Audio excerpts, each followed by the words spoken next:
tapi juga menjadikan Tahura itu sebagai memiliki daya tarik wisata sejarah. Destinasi sejarah. Ya, jadi bukan hanya destinasi wisata alam, tapi destinasi wisata sejarah.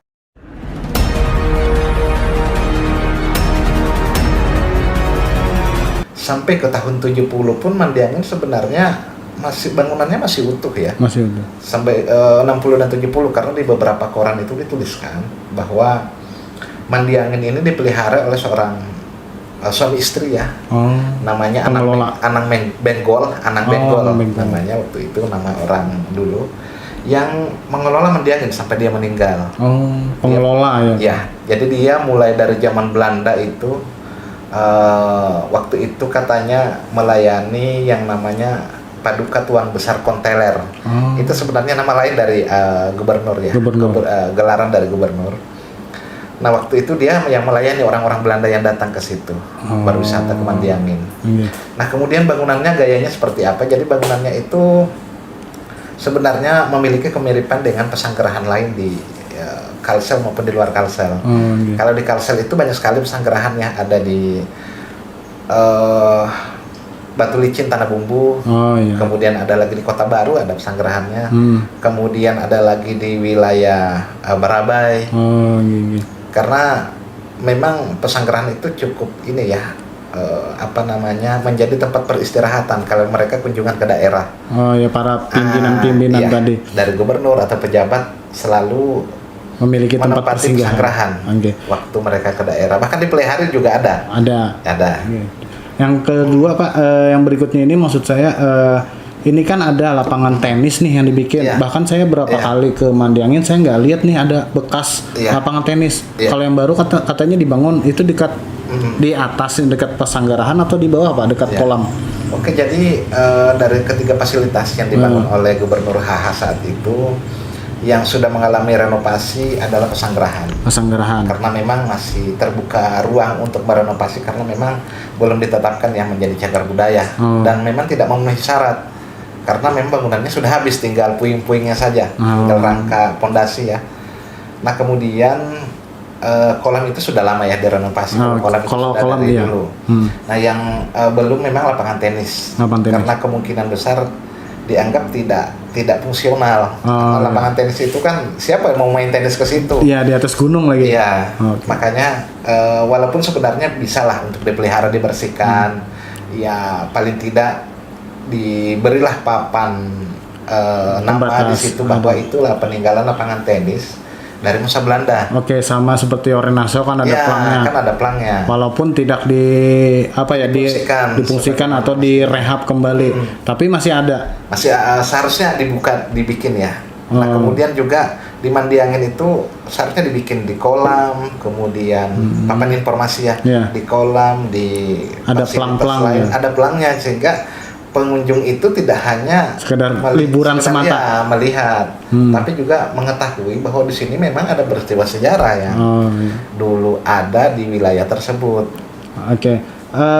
Terus menurut Bapak nih sebagai tim ahli cagar budaya nih Kota Banjarmasin ya, sekaligus juga sebagai seorang penulis yang mengangkat tentang sejarah sanggerahan Mandiangin tadi, menurut Bapak nih untuk generasi muda nih Pak, supaya ini loh ada sejarah lokal di mana ini manfaatnya untuk generasi itu Pak.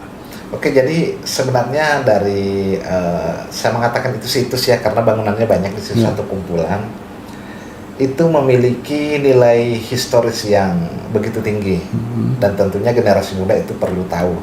Nah, persoalannya sekarang adalah belum banyak belum banyak informasi yang mereka terima tentang situs ini, tentang wilayah ini. Sejak setelah kemerdekaan, bagaimana riwayatnya bangunan itu akhirnya habis. Jadi pada waktu itu masyarakat ya, karena mungkin masyarakat belum menyadari bahwa bangunan itu adalah bangunan bersejarah yang perlu dilestarikan. Jadi banyak yang membongkar bangunan itu, kemudian bangunannya dibawa untuk pondasi bangunan. Nah, itulah yang menyebabkan akhirnya bangunan itu tidak terlihat lagi bagaimana bentuknya. Kemudian juga kenapa dibongkar itu banyak kepercayaan masyarakat bahwa di situ banyak sekali peristiwa mistis yang terjadi. Oh, iya. Nah, di antaranya penampakan di Yang area, di kolam, area kolam sebelum ya? di kolam Oh. di ini pun ada di area bangunan mandi angin sebelum diruntuhkan. Oh, Nah, itu banyak sekali penampakan di situ. Kemudian terutama yang jelas sekali sampai sekarang pun ada penampakan di kolam. Jadi penampakan di kolam itu katanya ada yang mandi, noni malam-malam. Belanda, Iya, noni.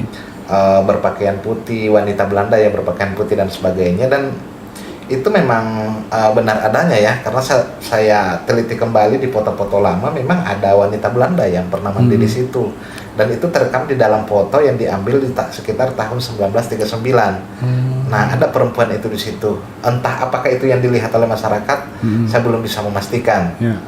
Nah, kemudian juga di kolam itu banyak, selain memang dari orang Belanda yang dipercayai muncul di situ, juga banyak sekali kisah mistis masyarakat yang berhubungan dengan wilayah Bukit Besar itu. Oh, Bukit Besar.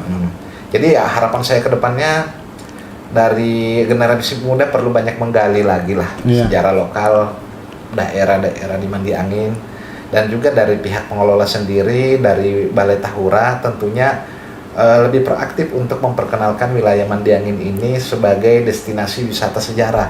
Oke. Nah, diantaranya dengan membuat plang, dengan membuat flyer atau lembaran informasi sebagai informasi lah.